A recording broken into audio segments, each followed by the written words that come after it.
किसी कंपनी की असली कीमत क्या सिर्फ उसके मुनाफे के आंकड़ों से पता चलती है, या फिर कहानी कुछ और ही है? आज बात करते हैं इंटीग्रेटेड रिपोर्टिंग की, एक ऐसा नजरिया जो कॉर्पोरेट वैल्यू को समझने के हमारे तरीके को ही बदल रहा है। तो आज के इस सफर में हम पहले तो ये समझेंगे कि पुरानी रिपोर्टिंग अब क्यों काफी नहीं है। फिर इंटीग्रेटेड रिपोर्टिंग की पूरी तस्वीर को देखेंगे, उन 6 कैपिटल्स को जानेंगे जिनसे असली वैल्यू बनती है, इसके फ्रेमवर्क को समझेंगे और आखिर में देखेंगे कि ये कैसे सिर्फ एक रिपोर्ट नहीं बल्कि सोचने का एक बिल्कुल नया तरीका है। चलिए सीधे मुद्दे पर आते हैं।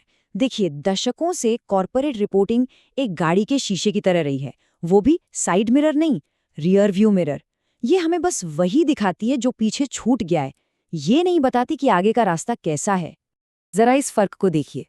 एक तरफ है पारंपरिक रिपोर्टिंग, जिसका पूरा फोकस सिर्फ पैसों पर, पिछले नतीजों पर होता है, मतलब ये बस अतीत की कहानी सुनाती है।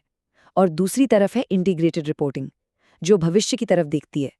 ये एक जीपीएस की तरह है, जो सिर्फ निवेशकों को नहीं बल्कि कंपनी से जुड़े हर इंसान को आगे बढ़ने का रास्ता दिखाती है। तो इस पुराने पढ़ चुके रियर व्यू मिरर का जवाब क्या है?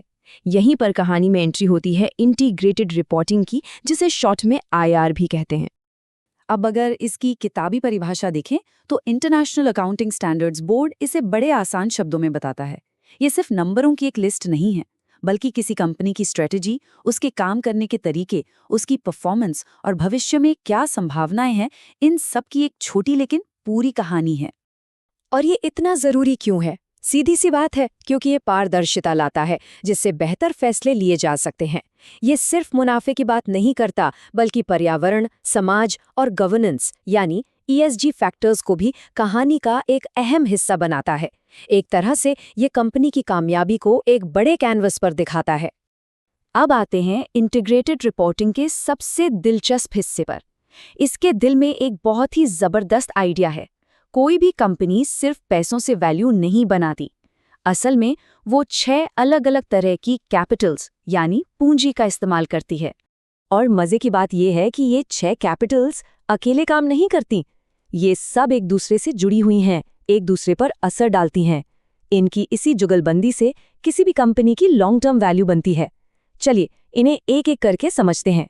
सबसे पहली और सबसे जानी पहचानी फाइनेंशियल कैपिटल। ये वही पारंपरिक पूंजी है जिसे हम सब जानते हैं। कैश, इन्वेस्टमेंट, लोन, मतलब वो सारा पैसा जो कंपनी को चलाने के लिए जरूरी है।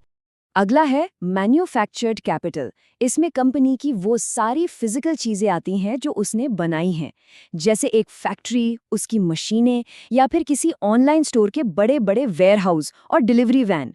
ये वो औजार हैं जिनसे वैल्यू बनती है। फिर आती है इंटेलेक्चुअल कैपिटल यानी बौद्धिक पूंजी। ये दिखाई तो नहीं देती पर होती बहुत कीमती है। सोचिए, किसी सॉफ्टवेयर कंपनी का कोड, किसी दवा कंपनी का पेटेंट या किसी बड़े ब्रांड का नाम और उसकी इज्जत। यही वो चीज है जो एक कंपनी को बाकियों से अलग बनाती है। ह्यूमन कैपिटल, शायद इन सब में सबसे जरूरी। ये कंपनी में काम करने वाले लोगों का ज्ञान, उनकी स्किल्स, उनका तजुर्बा और उनका जुनून है। आखिरकार किसी भी कंपनी को उसके लोग ही तो महान बनाते हैं, है ना? इसके बाद है सोशल एंड रिलेशनशिप कैपिटल।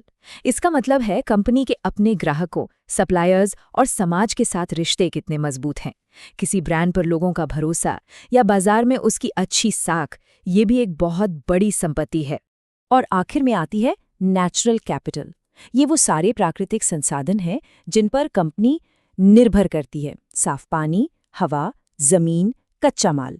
आज के दौर में कोई भी कंपनी इसे नजरअंदाज करने का जोखिम बिल्कुल नहीं उठा सकती।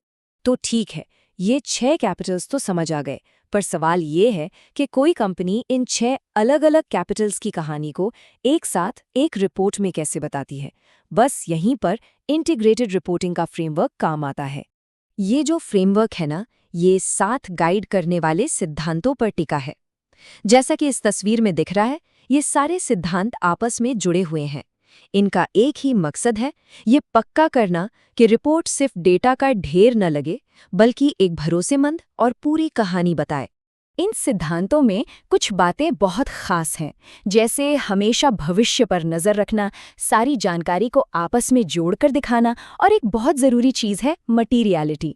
इसका सीधा सा मतलब है सिर्फ उन चीज़ों पर ध्यान देना जो कंपनी की वैल्यू बनाने की क्षमता पर सबसे ज़्यादा असर डालती हैं। मतलब कोई फालतू बात नहीं, सिर्फ काम की जानकारी। ये फ्रेमवर्क कोई चेकलिस्ट नहीं देता, बल्कि कंपनी से 8 बड़े सवाल पूछता है। पहला सवाल बहुत सीधा है, आपकी कंपनी आखिर करती क्या है और किन हालातों में काम करती है, जैसे बाजार कैसा है, नियम कानून क्या है। एक तरह से ये कहानी की नींव रखता है। अगला सवाल बिजनेस मॉडल पर है। ये सिर्फ ये नहीं पूछता कि कंपनी क्या बेचती है, बल्कि ये पूछता है कि वो उन 6 कैपिटल्स को कैसे इस्तेमाल करती है और उनसे समाज और अपने शेयरधारकों के लिए वैल्यू कैसे बनाती है। ये कंपनी के इंजन को समझने जैसा है। और सबसे ज़रूरी, ये फ्रेमवर्क भविष्य की ओर देखने को कहता है। ये पूछता है कि आगे कौन से रिस्क हैं और कौन से मौके जो कंपनी की वैल्यू बनाने की क्षमता पर असर डाल सकते हैं। इससे कंपनियां रिएक्ट करने के बजाय प्रोएक्टिव बनती हैं और आने वाले कल के लिए तैयार रहती हैं। तो अब तक हम समझ गए होंगे कि इंटीग्रेटेड रिपोर्टिंग को अपनाना सिर्फ एक नई तरह की रिपोर्ट छापने के बारे में नहीं है।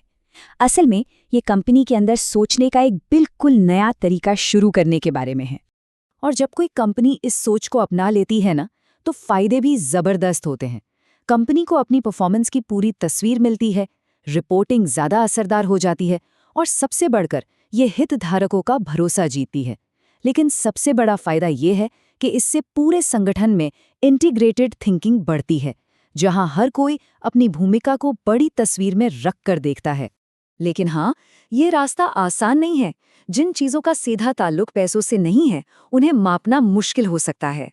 कंपनी के अलग अलग डिपार्टमेंट्स में बिखरी जानकारी को एक साथ लाना भी एक बड़ी चुनौती है, और सबको इस नए तरीके के लिए मनाना भी कोई बच्चों का खेल नहीं है। और ये पूरी बातचीत हमें एक बहुत ही अहम और गहरे सवाल पर लाके छोड़ देती है।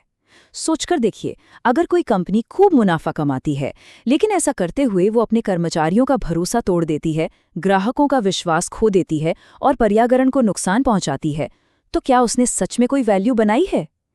इंटीग्रेटेड रिपोर्टिंग हमें इसी बड़े सवाल का सामना करने पर मजबूर करती है।